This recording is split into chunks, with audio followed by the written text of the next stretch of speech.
خب سلام دوستان، حالتون چطوره؟ خوب هستین؟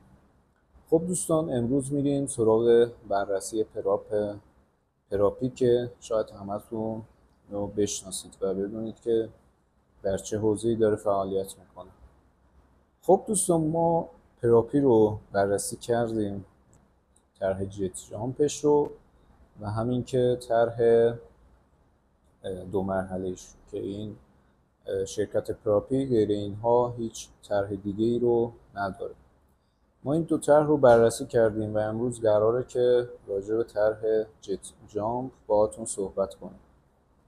خب دوستان، همونطور که میدونید شرکت های پراپ یک سری شرکت های هستن که بهتون سرمایه واسه ترید میدن، ولی خب با شرکت کردن توی چالش هاشون، یعنی شما باید $100 $200 $500 بدید و چالش اینا رو بخرید و بتونید که پاس کنید و شرکت کنید. و هممون میدونیم که پاس کردن این چالش ها یکم سخته و شاید یک تریدری باشه که یک ماه مداوم نتونه سود کنه یا توی ضرر بره، 5% بیشتر ضرر بره. حالا با ایناش کاری نداریم، ولی خب ما جت جامپ رو بررسی کردیم و نتیجه بررسی رو بهتون توی این ویدیو خواهم گفت که چه ایراداتی داره و چه مشکلاتی داره این طرح. خب دوستان، طی بررسی که ما انجام دادیم، این طرح جت جامپی که شرکت پراپی ارائه میکنه به این صورت هستش که شما یک مبلغی رو پرداخت میکنید و بهتون یک سرمایه میده. به این صورت که مثلا شما $100 سرمایه میدید بهشون، یعنی طرحشون رو خریداری میکنید، اینا $2000 بهتون سرمایه میدن. خب من این رو در نظر میگیرم که یک بونس هستش، یعنی یک مبلغی که غیر قابل ترید هستش. خب فرضاً شما $100 میدید، $2000 سرمایه ازشون میگیرید. بعد اینجا اومدن به این صورت کردن که شما 5% فقط درآدان کلی دارید. یعنی چی؟ یعنی اینکه شما $100 که برای خرید این طرح دادید، درآدانتون به همین مقدار هستش، یعنی درآدان 5% که در نظر گرفتن حدودا میشه $100.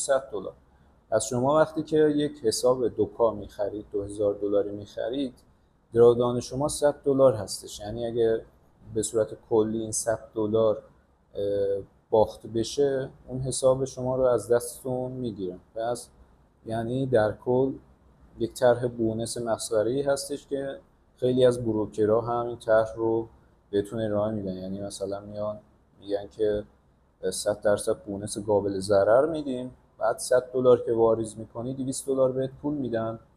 بعد شما که ضرر میکنی از حساب خودت، یعنی از پول خودت ضرر میکنی، بعد هیچ پولی نمیتونی برداشت بزنی.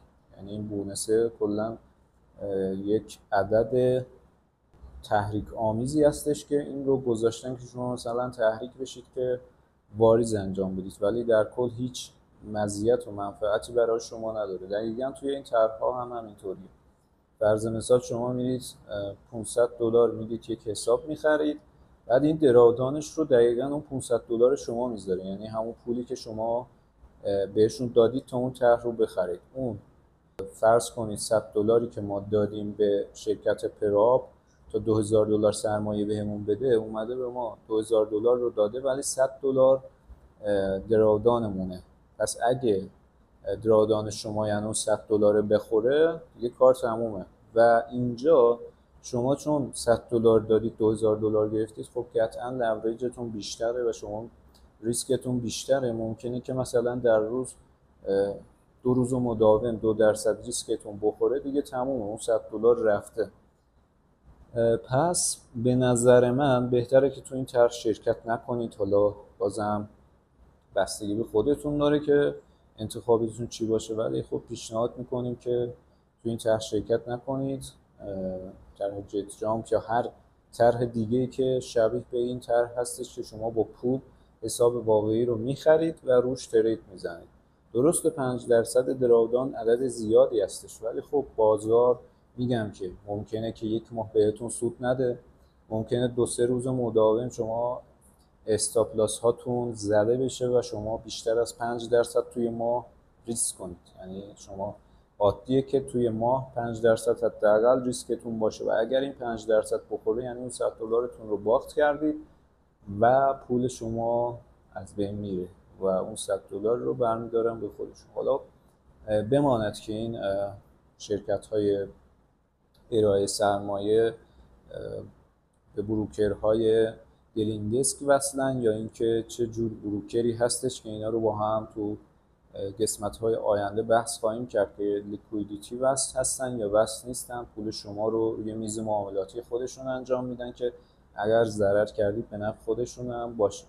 اینا رو تو قسمت‌های بعدی بهتون توضیح خواهیم داد، ولی در کل بهتون پیشنهاد میکنم که تو این طرح شرکت نکنید. همون طرح‌های 2 مرحله‌ای بهتر فعلا و اونا رو هم بررسی میکنیم، مشکلات و مزایاش رو بهتون خواهیم گفت. خب امیدوارم که موفق و مؤید باشید. ما هدفمون رفیق بودن با شماست و تو این راه میخوایم که حقیقت رو بهتون نشون بدیم. یا علی، خسته نباشید.